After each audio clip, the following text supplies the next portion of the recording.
The LBT210 soldability tester is easy and safe to use, modular with up to 8 test options, packed with feature-rich software providing full traceability. Test your components, substrates, paste, flux or wetting forces. The LB210 provides accurate and reliable results every time. Welcome to Microtronic here at SMT Connect. I'm joined by Ernst Egler, who is the Geschäftsführer. Nice to see you, Ernst. Nice to see you here. Thank you for coming. So we've got a nice, interesting new product here, which is an ionic contamination tester. Yes. The conTTest it's called. Tell us a little bit about the conTTest and how it works and some of the technology behind it. Well, our conTTest is using mostly at the moment IPA, which is isopropanol and water. It's an established test method for washing, rinsing off free ions from bare boards or completely assembled circuitry. And we are measuring the ions that you can dissolve in the liquid and thereby qualify if the boards are clean or not. Right. So are you measuring the available good parts of the boards that are left or the amount of contamination? No, it's the contamination of the whole board, everything you put inside. And the fear mainly is at the moment that if you have free ions, there will be creep leakage later on in the field, or you can start dendrite growth if you are using SAC 305. Right.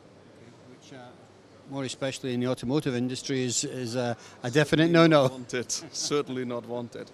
Okay. But we have gone further with this as well. We have developed a new test solution because IPA does have some disadvantages. It is hazardous, it is a solvent, it also dissolves cured fluxes as well as it dissolves your circuit board if you test long enough. And you're getting false information. So we have partnered with a very good chemist company called Zestron to develop Ionsol, which is the Microtronic test solution for this equipment. Okay, so what benefits does Ionsol bring? I mean, what is its composition? There's quite a lot of benefits. First of all, like I said, it's not hazardous. It is not a solvent. It's only measuring what is available freely on the circuitry. So it's not dissolving anything out of your PCB board, out of cured fluxes. It will wash away and thereby make available for the measurement flux that has not been cured. Like if your oven was too cold or a component took up too much heat. But you get a true value. Yeah, this is what's available in the field. This is what will cause problem later on, especially automotive. Another advantage is we have formulated it in such that it does not take on nitrogen. Now, if you test with IPA, it keeps taking on nitrogen and thereby the test is never finished because the more nitrogen, the more conductivity.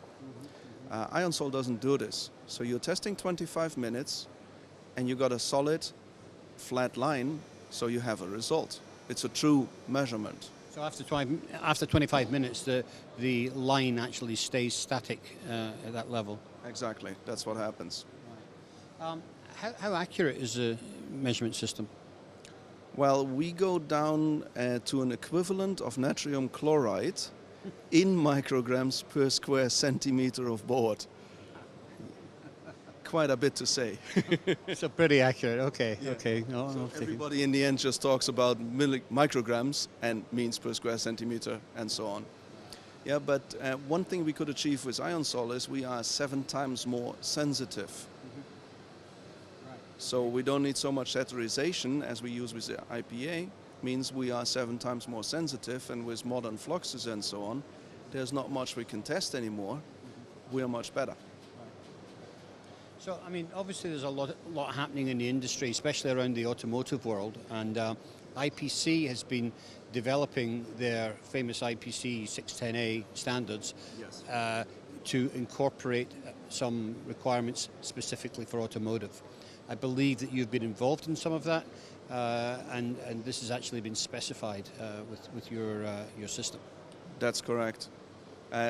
So far today, IPA was specified in all the standards and nothing else, but with Ionsol we needed to get this added as well in the IPC standard so our customers can use it.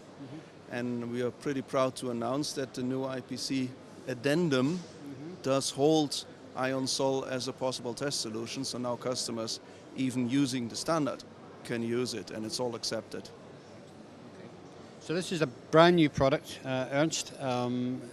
Fairly simple to use, actually. You just lift the lid here and put the assembly into the basket and drop it down there for 25 minutes. That's what we recommend, yes. And we have a filter in the system that regenerates the Ionsol solution after testing, so you can reuse it. And we recommend to change it after 1 year. Okay. So and this is cost is very, very low. You mean the running cost? Or yeah. So there you go. It's a brand new product released here at SMT Connect for the first time. Ernst, I want to thank you for showing us this. We've got another machine that we want to have a quick look at when we're on your stand, which is at the back behind me. It's from Akrometrix. Yes. Yeah. Okay, so here we are next to the Akrometrix machine on the Microtronic booth. I'm joined by Leon Weaver.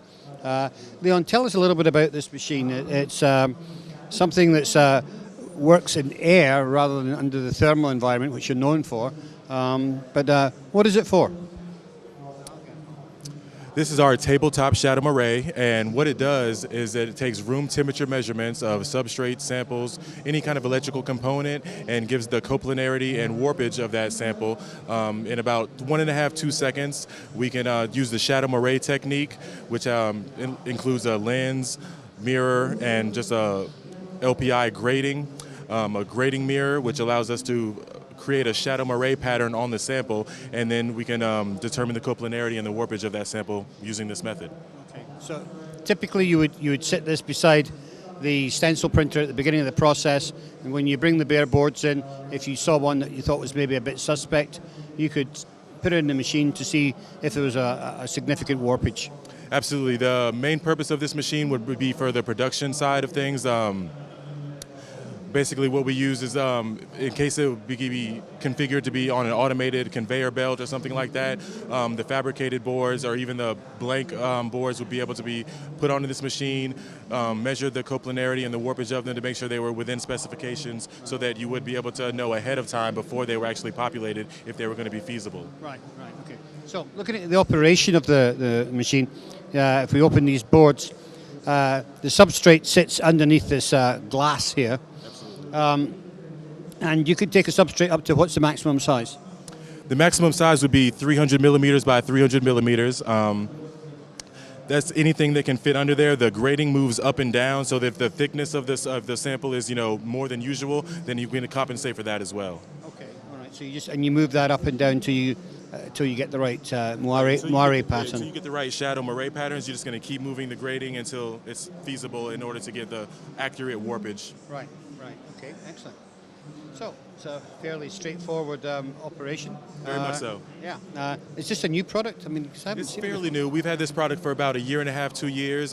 We wanted to delve into the room temperature side of things. Like you said, we generally deal with thermal warpage, but there became a need for, on the production side of things, finding out what things were doing at room temperature before you started heating them up. So we wanted to be one of the, I guess, initial companies to dive into that problem, and we came up with the TTSM.